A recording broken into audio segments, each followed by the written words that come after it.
একটি দল যাদের জন্ম হয়েছিল গণভোটের মাধ্যমে, যাদের প্রতিষ্ঠা হয়েছিল গণভোটের মাধ্যমে, তারা আজকে নতুন বাংলাদেশে গণভোট মানতে চায় না।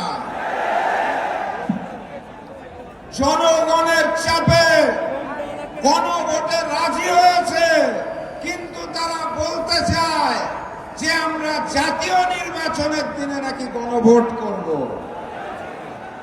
কথাবার্তা পরিষ্কার, প্রতীক নির্ভর জাতীয় নির্বাচনের দিন প্রশ্ন নির্ভর গণভোট আয়োজন করে আমরা জুলাই গণঅভ্যুত্থানকে অপমান হতে দেব না ইনশাআল্লাহ।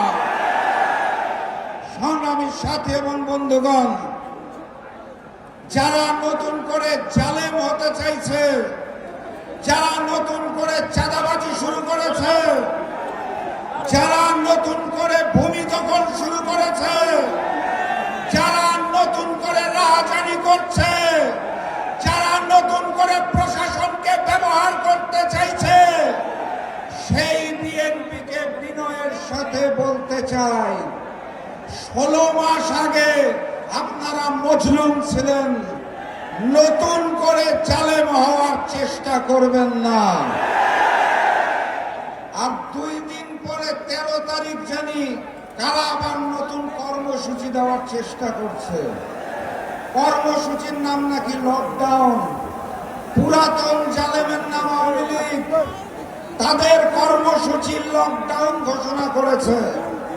অর্থাৎ ওই হিন্দুস্তানের সেবাদাস ফ্যাসিস্ট শেখ হাসিনা আওয়ামী লীগের শীর্ষ নেতৃবৃন্দকে নিয়ে হিন্দুস্তানে লক হয়ে গেছেন, আর দেশে যাদের রেখে গেছেন তাদেরকে 13 তারিখ ডাউন করতে চায়। এই হচ্ছে তাদের লকডাউন। পুরানো জালেম আর নতুন জালেমদেরকে স্মরণ করিয়ে দিতে চাই। আজকের এই মঞ্চের দিকে তাকিয়ে দেখুন, আলেমরা এক হয়েছে, জালেমদের দিন শেষ।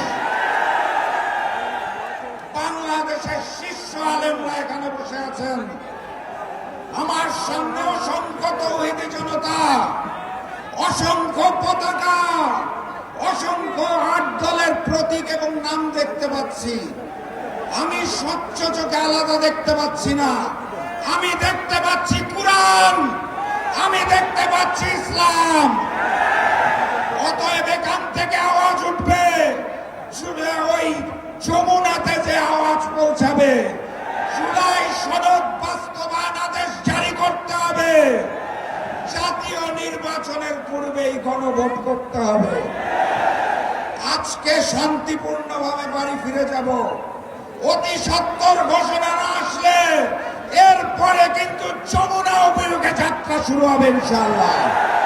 সেই আহ্বান জানিয়ে আজকের মতো বিদায় নিচ্ছি। সবাই মিলে শুধু আওয়াজ তুলুন, নারায়ে তাকবীর, নারায়ে তাকবীর, নারায়ে তাকবীর। যমুনায় আওয়াজ পৌঁছে গেছে।